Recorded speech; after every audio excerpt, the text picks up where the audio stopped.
They thought they could buy me. They thought they could buy Africa. They were wrong. 3 weeks ago, Benjamin Netanyahu's government sent me a letter that changed everything, not just for Burkina Faso, but for this entire continent. Let me tell you exactly what happened, because the world needs to hear this story. I was in my office reviewing security reports when my aide brought me an envelope marked Diplomatic Correspondence Confidential. Inside was a proposal that made my blood boil. Israel was offering Burkina Faso $1.2 billion. That's more money than our entire national budget. But this wasn't aid. This was a bribe. They wanted me to stop criticizing their policies. They wanted me to convince other African leaders to go soft on Palestine. They wanted me to become their spokesperson in the African Union. And here's the part that really shows how desperate they were. They wanted me not to seal and shut down their business operations across Africa. For that, they offered me an extra couple of billions on top of everything else. Think about that for a moment. They were so terrified of losing their African business networks that they were willing to pay billions just to keep one soldier quiet. But this wasn't aid. This was a bribe to protect their empire. I read that letter 3 times. Each time, I got angrier. See, these people fundamentally misunderstood who I am. I didn't stage a revolution just to become another puppet dancing for foreign masters. I didn't risk my life overthrowing a corrupt government just to become corrupt myself and protect foreign business interests on my continent. I'm a soldier.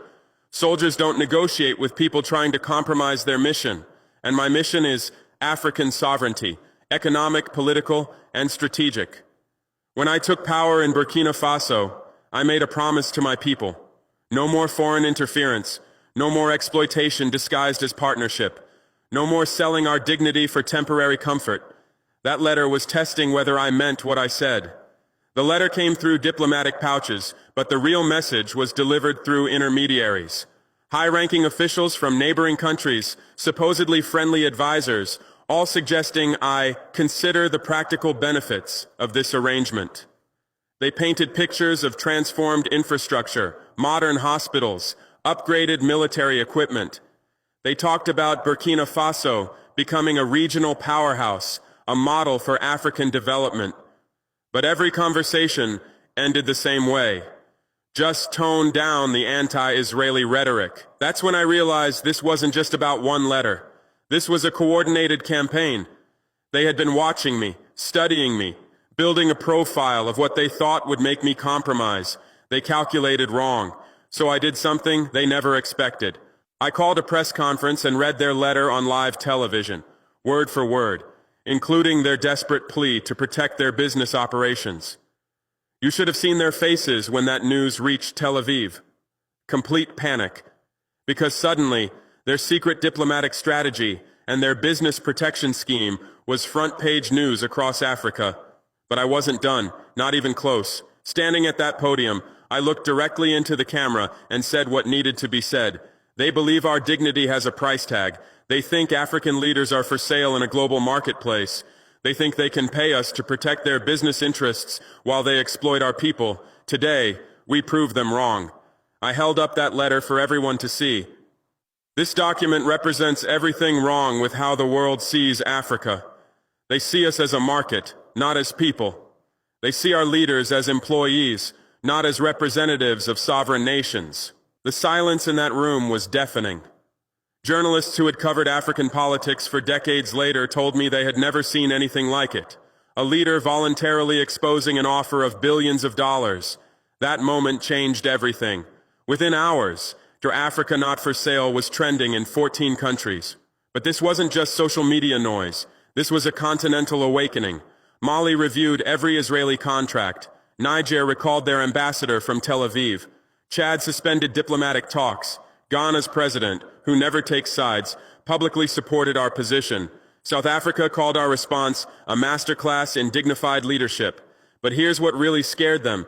The youth responded. Students in Senegal organized protests demanding transparency on all foreign aid deals. Young people in Kenya launched campaigns questioning their government's foreign relationships. Artists across West Africa created murals celebrating our refusal to be bought and our commitment to protecting African economic interests. University campuses across the continent erupted in solidarity. From Cairo to Cape Town, young Africans were sharing clips of my speech. They weren't just supporting Burkina Faso, they were supporting the idea that Africa could say no. The youth movement that emerged was unlike anything we'd seen before. They called themselves the uncompromised generation. They demanded accountability from every leader, transparency in every deal, and dignity in every international relationship. For the first time in decades, Africa was saying no with one voice. The reaction from international capitals was swift and telling. Netanyahu's team went into full damage control.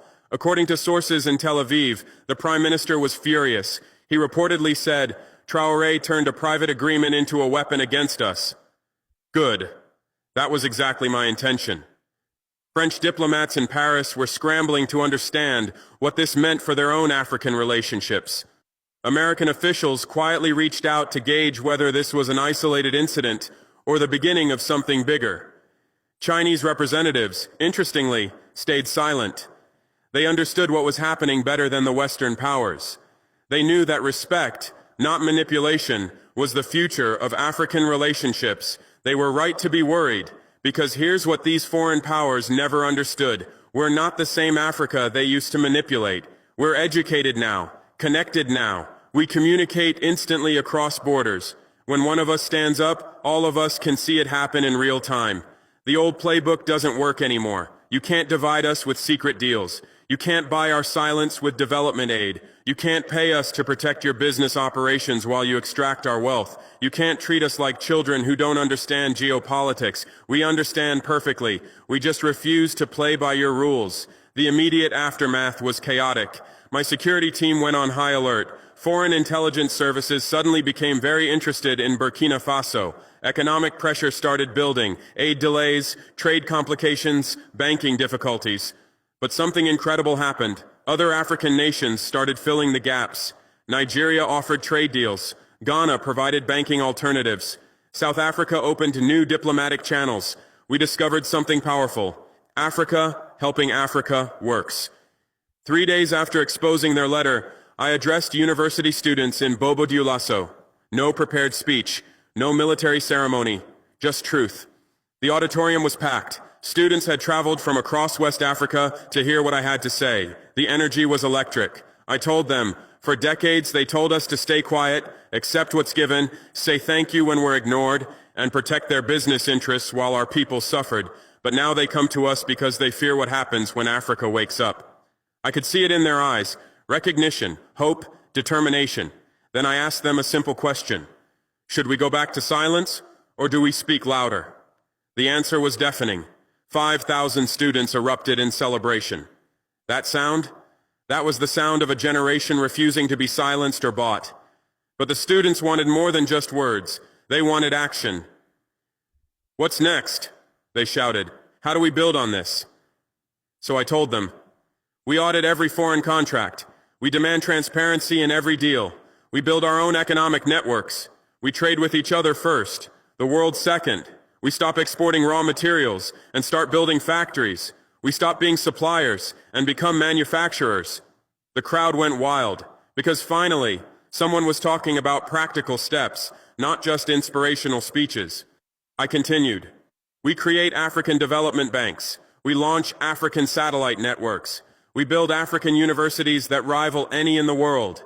We develop African pharmaceutical companies. We establish African technology hubs. Each point brought louder applause. These young people understood that real independence meant economic independence. Since then, everything has changed. Every backroom deal now risks exposure. Every shady offer could be televised tomorrow. Every attempt to divide Africa just unifies us faster than they expected. Every business arrangement that exploits Africa now faces scrutiny. My own cabinet initially had concerns. What if they retaliate? Some asked. What if they cut off existing aid? I told them what I'll tell you now. Any aid that comes with strings attached isn't aid, it's control. Any partnership that requires our silence isn't partnership, it's subjugation. Within a week of my speech, 5 other African leaders called me directly, not through diplomatic channels, personal calls. How do we do what you did? They asked. The answer is simple. You stop being afraid, but fear runs deep. Generations of African leaders were taught to be grateful for foreign attention, to accept whatever terms were offered, to never demand equality. Breaking that psychological colonization is harder than breaking physical chains. Western media tried to spin this as Traore escalates tensions or Burkina Faso risks isolation. But they missed the point entirely. We're not isolated, we're connected to our people, our values, our future, and that connection is our strength. The business community initially panicked. Stock prices of companies with major African operations dropped. Mining companies, agricultural exporters, tech firms, they all started reassessing their African strategies. But here's what they discovered. We're not anti-business, we're anti-exploitation. Companies that pay fair wages, respect environmental standards, and contribute to local development are welcome. Companies that extract wealth while leaving poverty behind need to change or leave. The smart companies adapted quickly. They renegotiated contracts, improved working conditions, invested in local communities. They realized that partnership was more profitable than exploitation in the long run. Israel thought they were dealing with just another African leader hungry for foreign investment and willing to protect foreign business interests. Instead, they awakened a continent tired of being treated like a marketplace and a protection racket. The ripple effects continue expanding. Regional organizations are reviewing their foreign partnership agreements.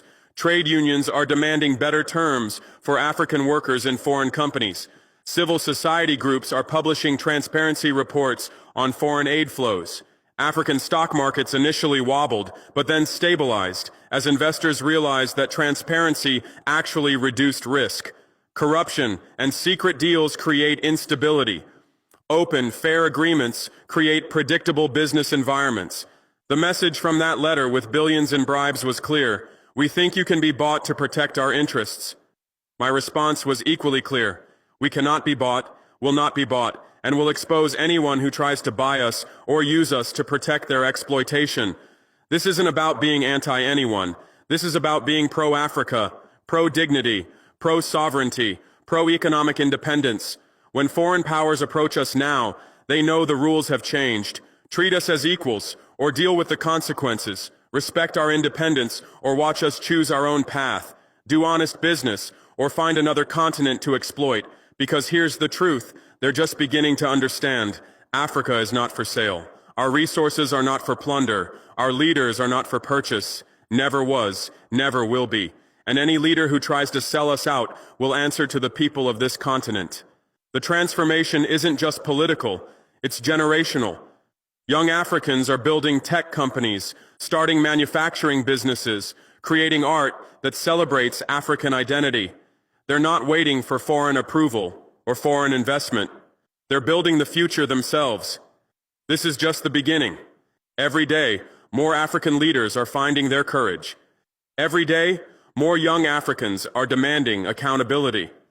Every day, this continent grows stronger and more economically independent. They wanted to buy one president to protect their empire. Instead, they awakened 1.4 billion Africans to take control of their own destiny. That was their mistake, and our victory.